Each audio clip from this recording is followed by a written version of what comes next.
feed here. And it's amazing because they're only, 500 yards from the car park. And this is a hazel tree, and I'm just looking to see if I can find any hazelnuts, which we always used to collect when we were kids, but can't see any on there at the moment. Super beech tree right in front, marvellous. Colours are just starting to change now. Another week, 10 days, it'll be absolutely glorious.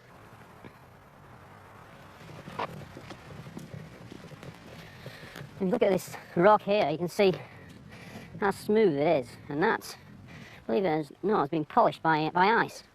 And the glaciers come down here, down this valley, and scooped out Rydal water, but you can really see how this solid rock has been shaped by the pressure of ice.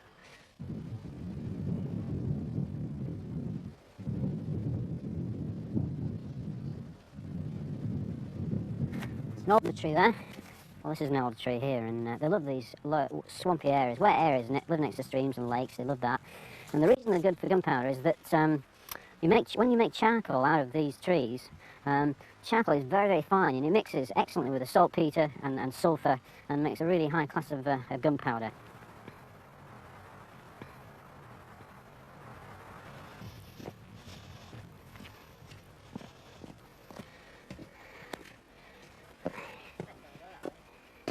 Now, this is a kissing gate, because the gate, or yat as we call it, hits both sides of this here. It's a great big slab of slate, and later on I'm going to see where they got these from. There's a clue here. If you look at this, that's a shot hole, and that's how they blasted out this piece of rock from the quarry. Lovely.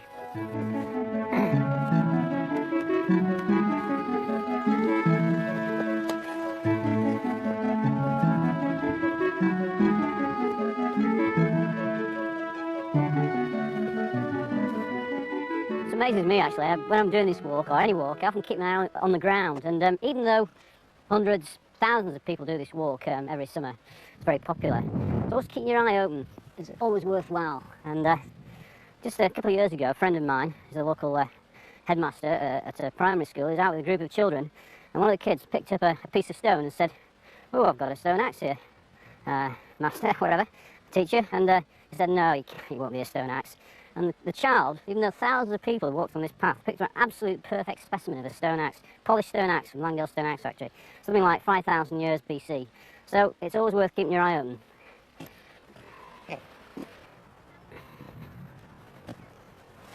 So here we are, not probably half an hour, no more, from the car park, and down below has got a wonderful vista right across the Rydal water. Really incredible scene. Over there, that's Nab Cottage, that's the former home of De Quincey. And in the trees over there, just out of sight, and that's where we're going, that's Rydal Mount, Wordsworth's former home. But if you look carefully on the hillside opposite, you see a level line, and that's the old Coffin Road, and we're going along there as well. That's used to be from Ambleside to Grasmere. People used to think it was the other way about, from Little Grasmere to Large Ambleside, but they went from Ambleside to Grasmere. And then over there, Helm Crag, above Grasmere itself. Superb.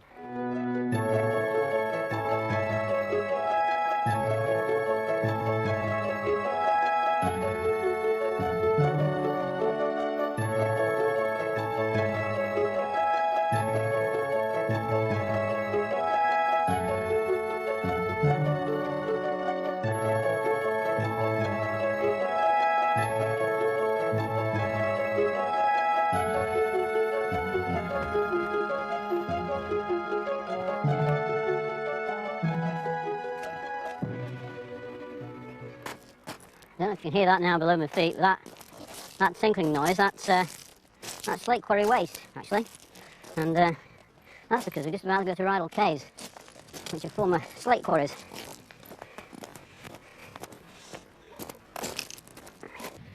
Okay, these are Rydal Caves here, and this, if you remember the shot hole on the Kissing Gate, this is where it came from. Probably not this particular point, but possibly from this quarry here. And this is where they drilled in the rock, packed this with gunpowder, and blew out these great big holes. And this is what we see here. This is Rydal Cave.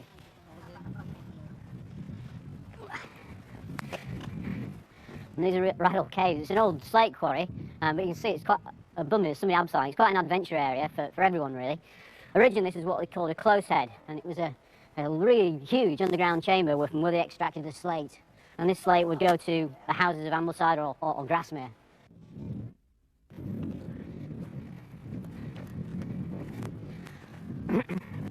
I'm just leaving the quarries now, and I'm winding on this lovely quarry track down towards this larch plantation. And you quite often find larch trees near quarries. And the reason for that is they're excellent sort of beams and roofing material for the huts, and also they're used inside the tunnels. Although to support the tunnels into the rock, they're very strong, very flexible.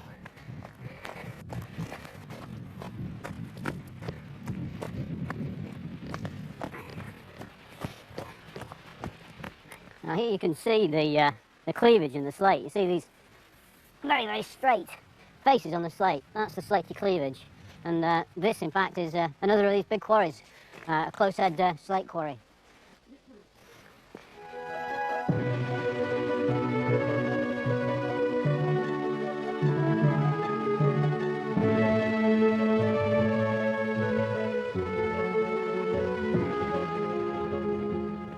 The lime green here of the ash is starting to turn. I'm dipping down now from the end of Loughrig Terrace down to the end of Rydal Water itself. I'm really looking forward to it because, again, we're back into lovely oak woods down by the river.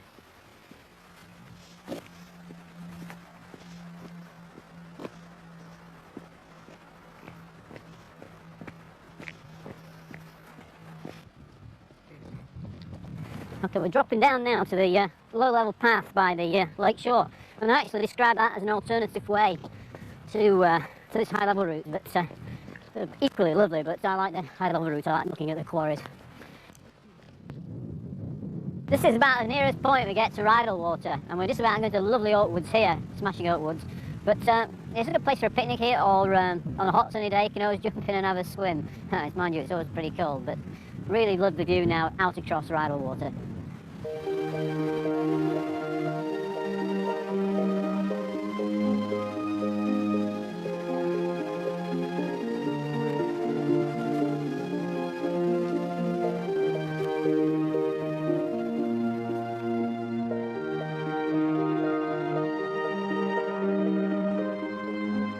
Down by the shores of Rydal Water, and I'm sitting in this pretty super large oak, and I often think, you know, did Willie Wordsworth sit here composing his poetry, looking up the lake? Who knows?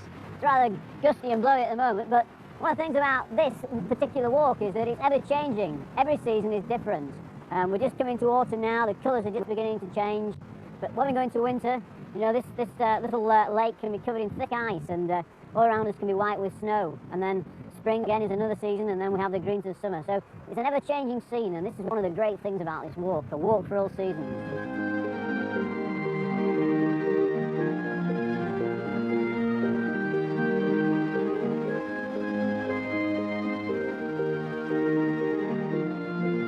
This is about the halfway point now, and this is the River Rothay down below us, and I've just seen the white front of a dipper over there on that rock, which is quite amazing.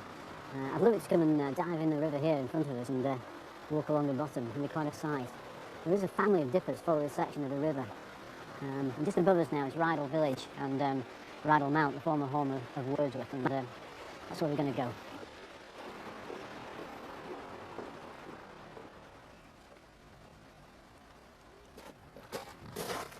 Well, this is Rydal Mount here. This is the former home of William Wordsworth. He lived here for 37 years, and he wrote some of his best poetry here, and tremendous span of poetry, everything from the simplistic daffodils to Ode to Intimations of Immortality, reckoned to be one of the finest poems in the English language. So a stunning array, but us locals, we have a secret about William Wordsworth, which not many people know, and that is that Dorothy wrote all the best stuff.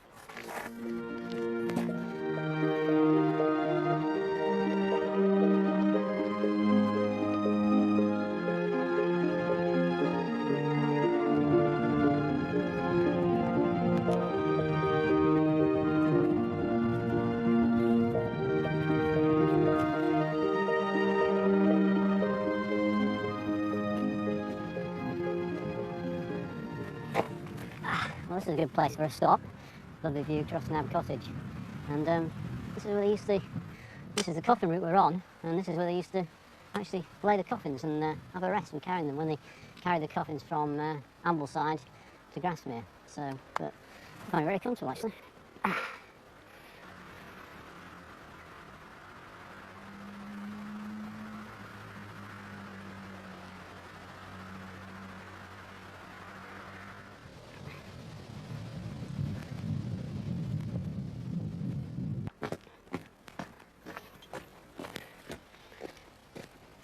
Well, I find this side of Rydal Water is actually quite a different character to the other side that we walked before. And some people often ask me what this feature is here. Quite unusual, this sort of retaining wall above this ancient coffin route. And that's actually the line of the Thirlmere Aqueduct from Thirlmere Reservoir all the way to Manchester. And it's gravity fed. It's quite a magnificent structure, really. It's in cast iron pipe, but it's tunnels, siphons, and gently folding section. But it's actually gravity fed all the way from Thirlmere to Manchester.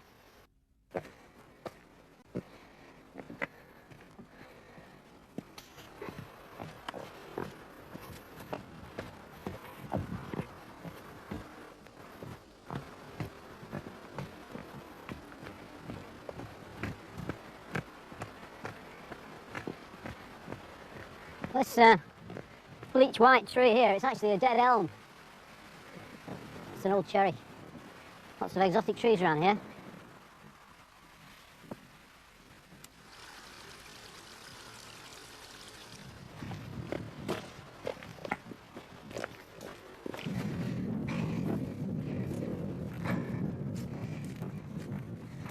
I'd love to end this walk here because this is the fell, little fell, the Whatmoss Common. And on that side, oh down there, look where we've been, right across the Rydal Water.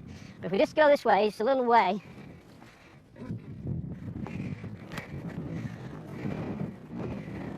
we have an exceptional view all across the Vale of Grasmere, the Silver How, and of course this is Grasmere Lake here. Fantastic way to finish.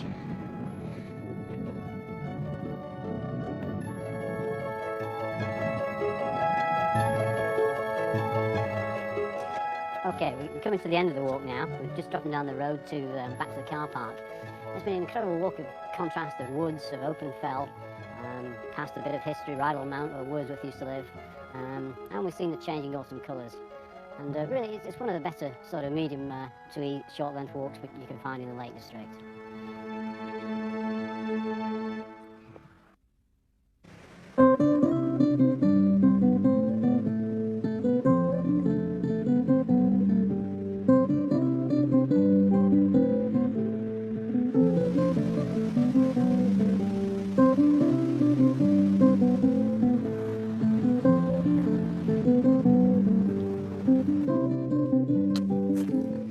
Well, here we are in beautiful Sylvan Borrowdale, reckoned by many to be one of the prettiest valleys in the Lake District. And it's full of interest and full of surprises. And we're going to do a walk here out of Exploring Lakes and Low Fells, Volume 2. And it's going to take us up into the secret mountain hamlet of Whatenleth. We're going to go past the Bowderstone, and we're going to drop back down by Lodore Falls with wonderful views over Lake Derwentwater. So that's our intended route today.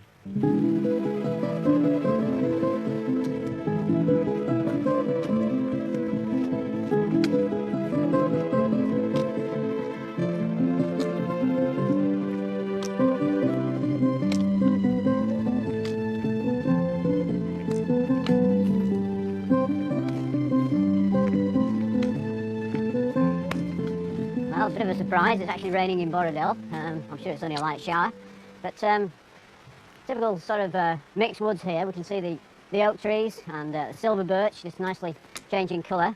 And this area here is known as the Jaws of Borrowdale because the valley closes right up. And on one side we've got Castle Crag over there, on the other side we've got Hell's Wall. And it's because the hard volcanic rocks and they resisted the glacial flow, and you get this narrowing of the valley, and it's called the Jaws of Borrowdale.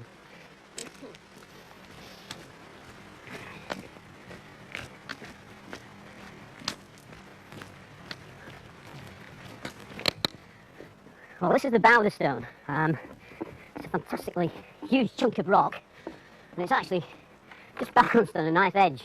Something like 1,500 tons of rock here, and it's called Bowderstein. It actually comes from the Scandinavian, the Old Norse, and it means balanced rock, and you can see why.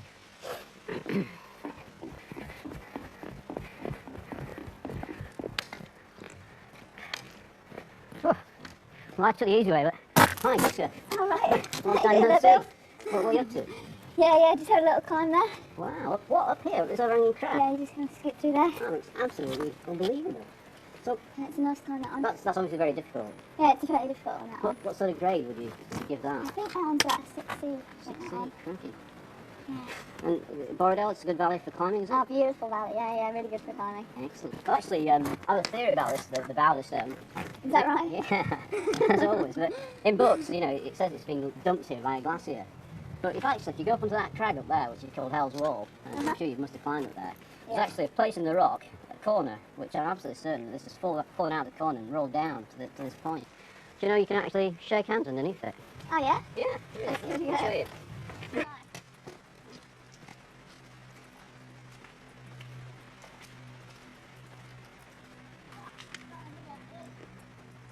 All right, Bill.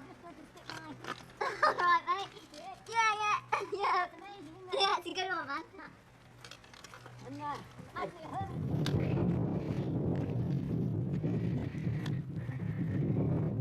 I've just crested the heights now, and I'm leaving Borrowdale behind me. Right behind my head, you can see Dalehead Crag, Dalehead Fell, and just around this corner, we descend to the little hamlet of Wat Enlith, the perfect little mountain village with its own town, a couple of stone farms, and quite a nice cafe actually.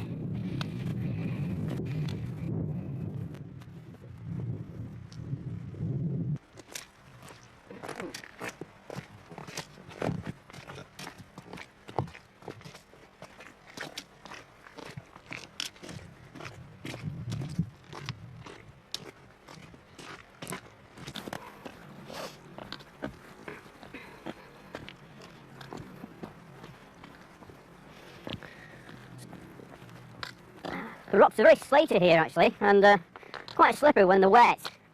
I'm quite glad I'm carrying my stick. This used to be the main pack horse route from Rothwaite in Borrowdale over to Wat Enlith, and at one time it would be been made up like a proper road, but now it's kind of abandoned and quite eroded.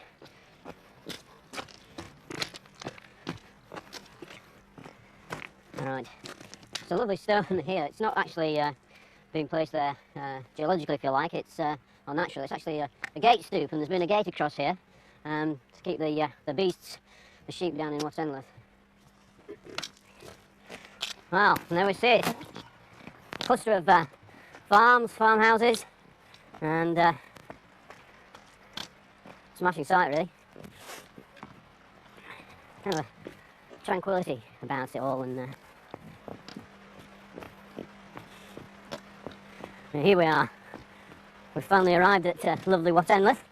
It's a tranquil mountain village, and it's got everything really. Houses, town, who needs a supermarket? And in fact, it's so good, I think I'm going to take a quick photograph.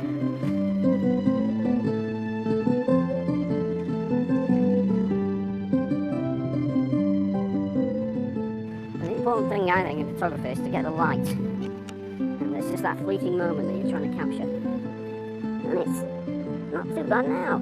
So here we go. That's it. Just a bit closer in. Excellent.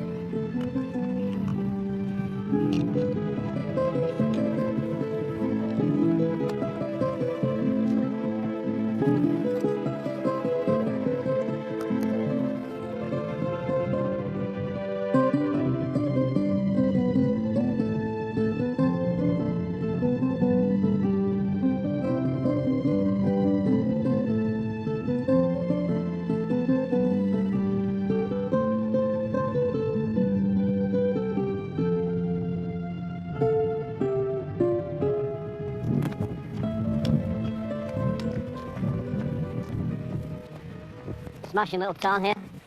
Brown trout, you see the boats over there, they still fly fish here. This is it. Bridleway, Rothwaite. Just come from there. Public footpath Docktown, but we're going this way.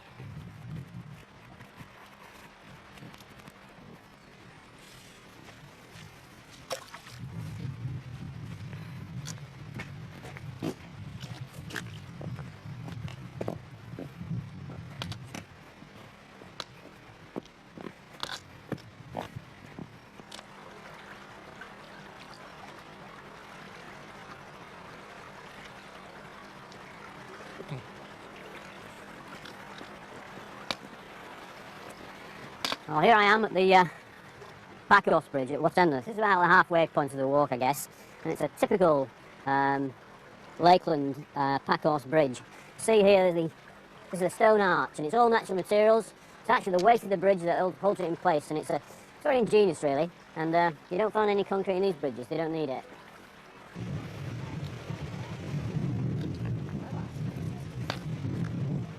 I'm just going to disinfect my boots now, foot and mouth precautions. And I'm leaving Whatendleth now. I've just had my cup of tea, halfway cup of tea at the Caffel House tea rooms, and it was very nice.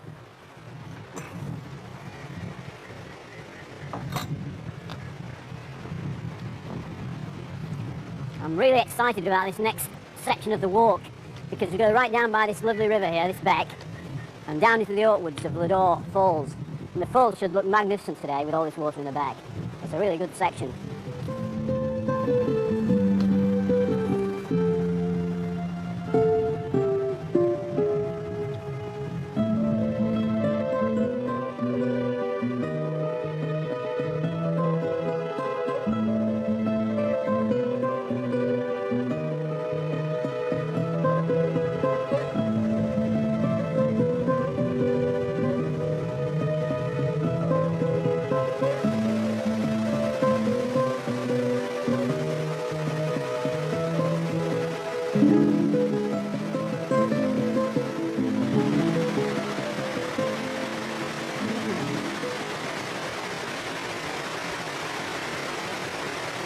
Oh, wow! Oh, we just dropped down through the woods and approaching the bottom of Borrowdale now. And behind us we have the Lodore Falls, wonderful cascading waterfalls. And this is a great time to see them now, when we've got a lot of water in the beck.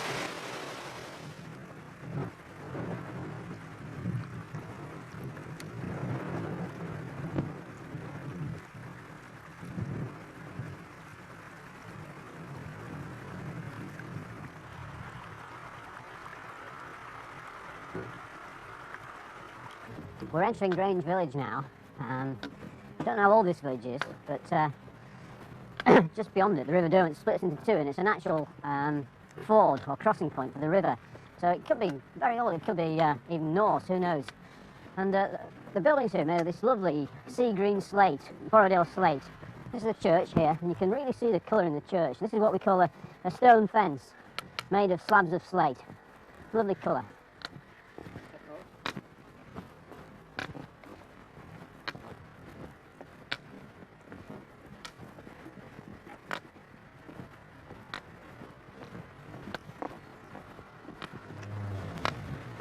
Well, I've just left the village of Grange. Now I'm going over Grange Bridge, and it's a double arch stone bridge, and this is the River Derwent here, and at this point the river actually splits into two and goes around this island, and there are two arches, one over the first branch of the river and then one over the second.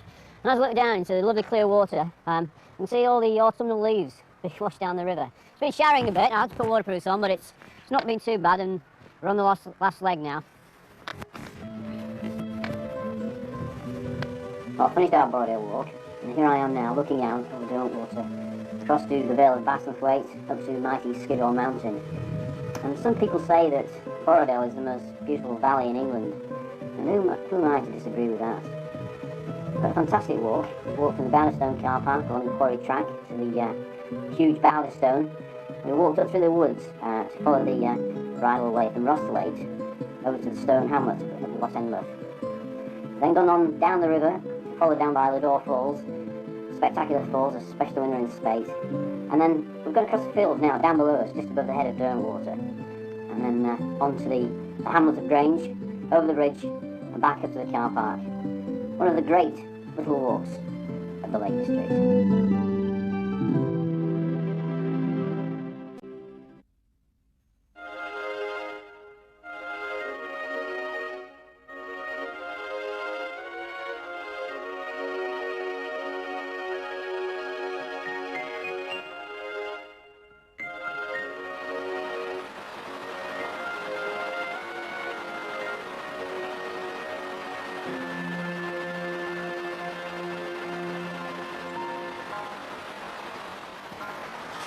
Well, today we're in Miterdale, and we're going to do quite a challenging walk, really.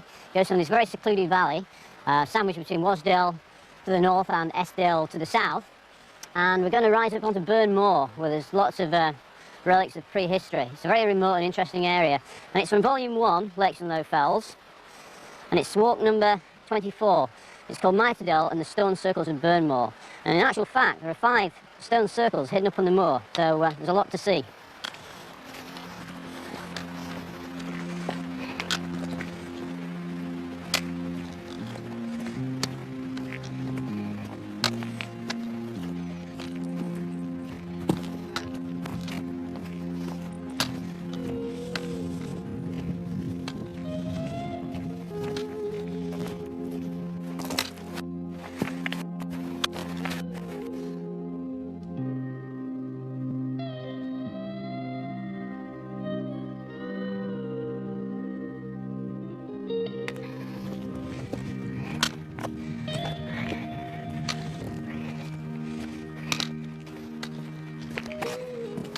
One thing I really like about this valley, and Eskdale as well, is this lovely rock. This is Eskdale granite, this.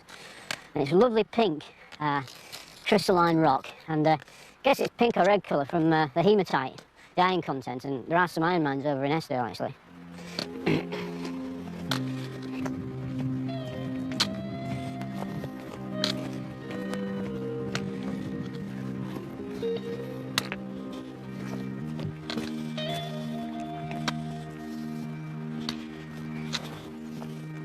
And behind us now, you can see High Burn Moor. It's just the end of the shoulder as it dips down, and we're going to come down near the forestry a bit further along.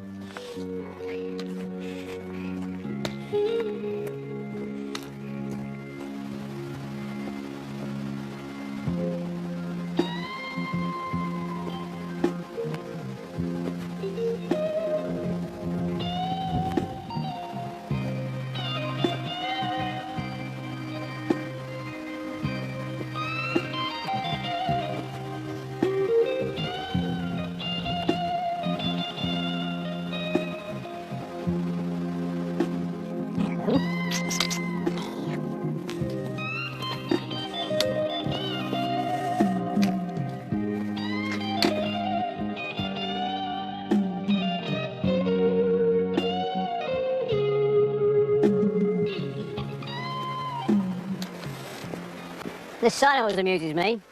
Pod right for Eskdale. And what it means is, keep right for Eskdale.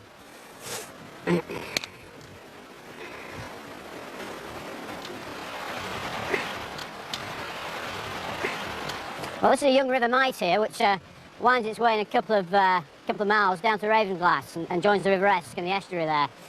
And this time of year, which we call the back end, late on in October, the salmon and the sea trout, believe it or not, come up this little beck here. And they'll be in there now.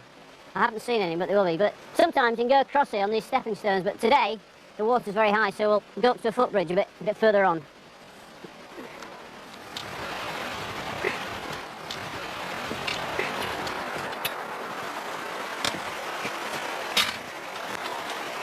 Well, this is a footbridge over the River Mite. It's well above the water. A lovely avenue here of alder tree, holly, ash. Smash in.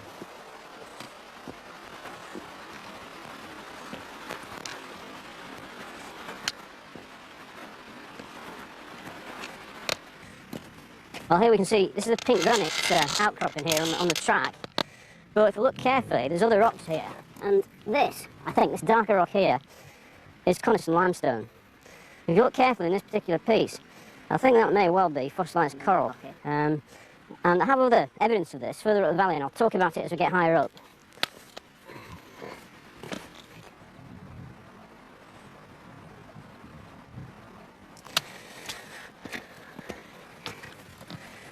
Well, this stone wall is made out of granite. And you can see how square and lovely these big chunks are. It's slightly different to the rhyolites that you get on the high fells. In actual fact, it shows the principle of Lakeland walling quite well, and that there's 2 skins on these walls. The central core is filled with rubble. On top, you have these cams, and they're like a capping stone. They hold the wall together, and they also keep the rain out to allow drainage. And to tie them together, you have these big stones here, which go right through into both skins, and these are through stones. There's one there. And the feature of these walls, it's very ingenious. If it was concrete, this wall would have fallen down a long time ago. might have been here 200 years, this wall, who knows. But the key thing about this wall is, as the ground settles, the damp ground, the wall blends with it and it stays together, so it's a very ingenious construction.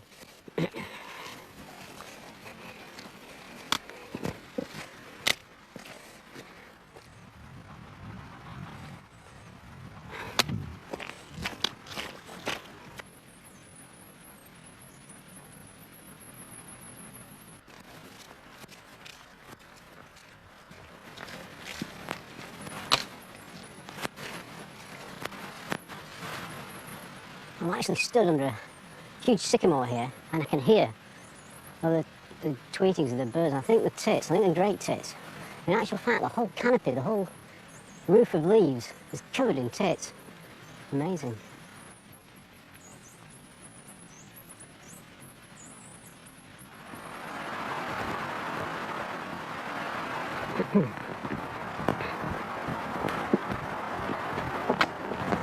Well, I've had a rapid change in the weather, and it started to shower quite heavy, so I put my waterproofs on, and I'm going to cross this little feeder stream to the main river here. Well, this is where a walking pole comes in really handy. Things can come very slippery, or gear slip, as we say, very quickly, so I'm going to use this pole, and it's going to help me a lot getting across this little beck. Whew. Great.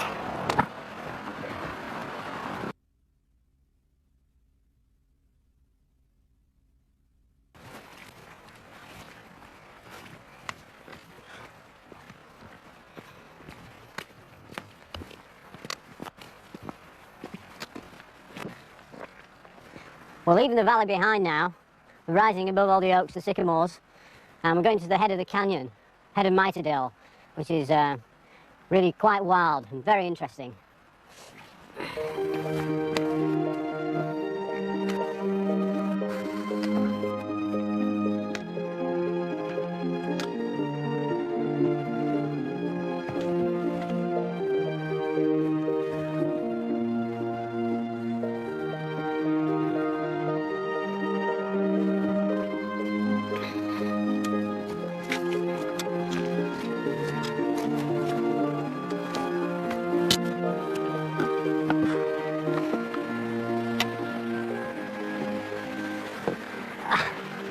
Well, I've taken my waterproofs off again now.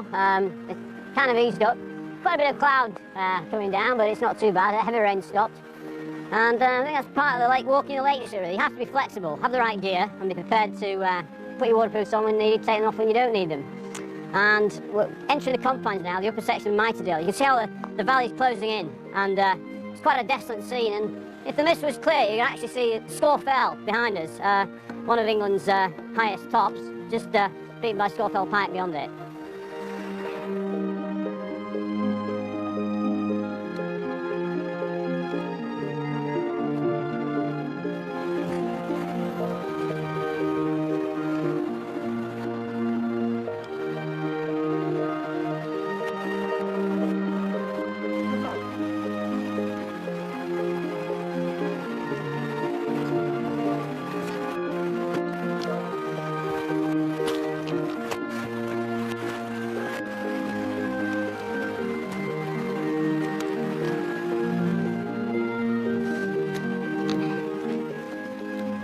Well, this is the point we can really see the valley closing in, and even though this is quite a big beck low down, the River Mite, it's actually very shallow and inconsequential here.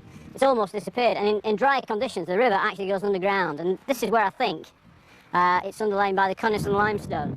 You remember the piece I picked up earlier? I think because of that, the water's dissolved the limestone, it's going underground, and you'll see a real typical sort of limestone head to this canyon when we get there.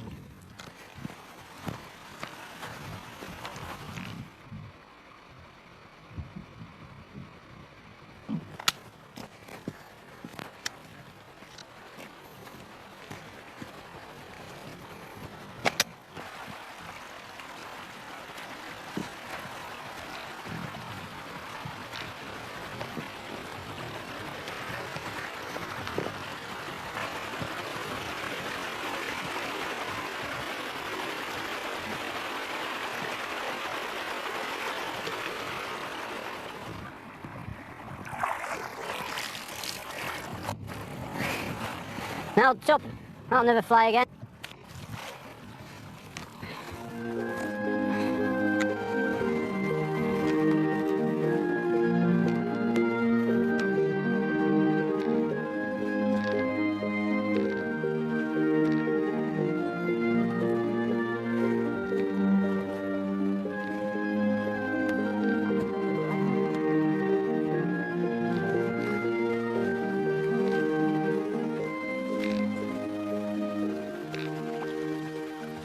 Well, this is the head of Miterdale, and this is why it's called Miterdale, because it's got this square shape. And to me it resembles a limestone canyon a bit like Malham Cove or Goredale. Not possibly as high as those, but it has that kind of look about it. And it's got a lot of atmosphere.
The grand head of Miterdale.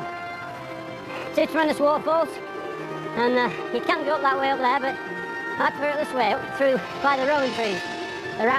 In both Celtic and Norse mythology, these are the magic trees. An exceptionally beautiful tree.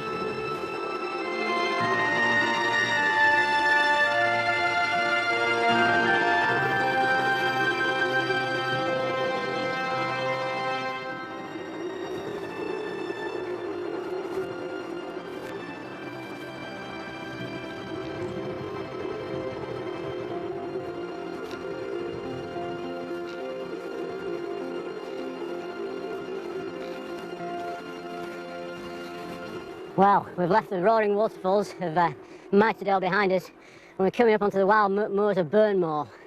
This is Burnmore Tarn, directly behind me here, and behind in the cloud is Scawfell, or Scawfell. Over to the other side, we're looking over Wasdale Head, right in the heart of Mountain Lakeland. Occasional sun fleeting across the flanks of Kirkfell, and if the clouds lift, we'll get to see Pillar Mountain. It's a very special mountain sanctuary up here, and the higher we get, the better I feel.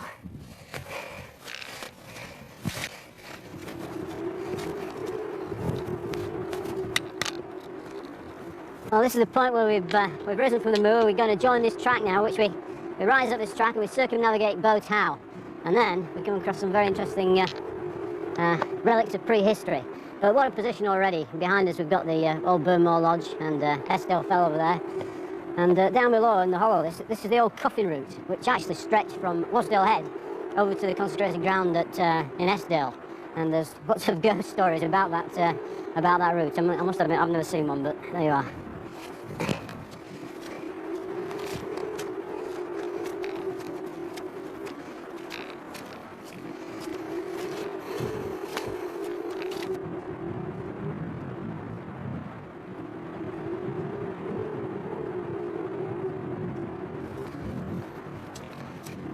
Ah, wow, top mountain frog.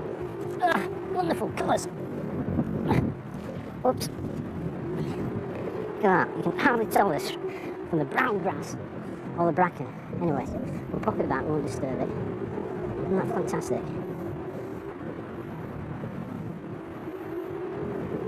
Okay, here you go. I won't trade in you.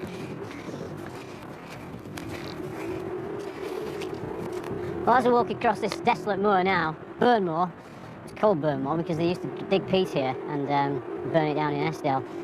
But behind me now, it's a division between what I call in my Complete Lake of Fells book, the Western Fells, Scawfell, and the heart of the lakes, really, and the Southern Fells down behind me. And over there you can see Harterfell, a lovely knobbly top, and then we've got Birkerfell with the lovely name Great Worm Crag, and Staintonfell, and the southern outlier right over there, that's Black Combe.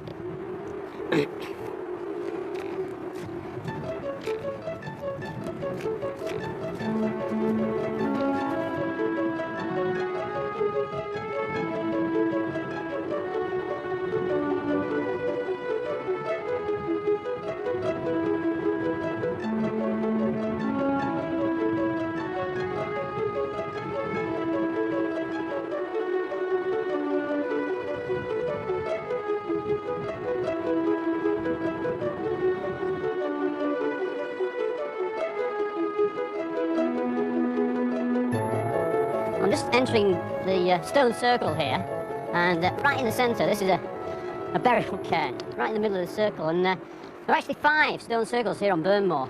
This one here leads to another one right on the edge overlooking the Irish Sea. The largest one is over there, that's Brat's Hill, and there are actually 2 more up on the shoulder of Boat Howe, and they actually date from early Bronze Age, about 2000 BC. And there, I spy over there my favourite lakeland artist, Jill Aldersley, and I often wonder, you know, I take photographs to write about the lakes, but this one it's like being an artist in all this changing light conditions. Oh, hi, Jill. What are you doing? Painting, of course. Yeah. Oh, wow. Doing the standing stones and how to fell behind. Half that wasn't there earlier on, so... Right. There's another circle over there, so I have to lurk under the umbrella and... Oh, that's lovely. That's... You really captured those mountain colours there. Well, that's the other circle, and then looking up towards... Yeah. Fell and Burnmore and then... So what's so special about painting in the lakes then, Jill? Is this your favourite area? I think so. There's so much variety. I mean, in the valleys, you've got all the mossy boulders and the wonderful trees, and the mountains are changing all the time. You've got these passing weather. It's difficult sometimes because of the weather, because you can't Well, plan ahead always, because you think you know what it's going to do, but it doesn't. No, it never does. I found photographically, you know, that light is always changing. I mean, it's like every 3 or 4 seconds it's changing. How do you deal with that when you're painting it? That's difficult.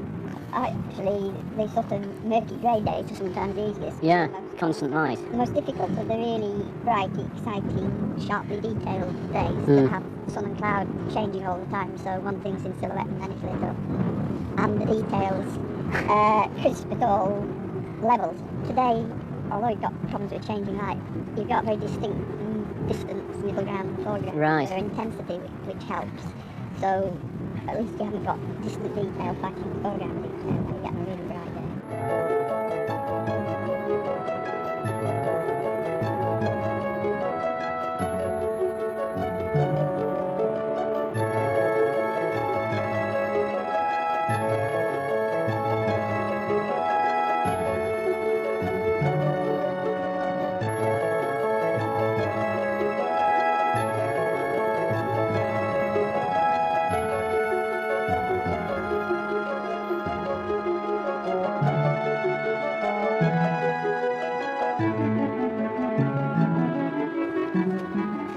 Well, we're dropping down off the shoulder of High Burnmore now. We've left the stone circles and Jill's up there still painting.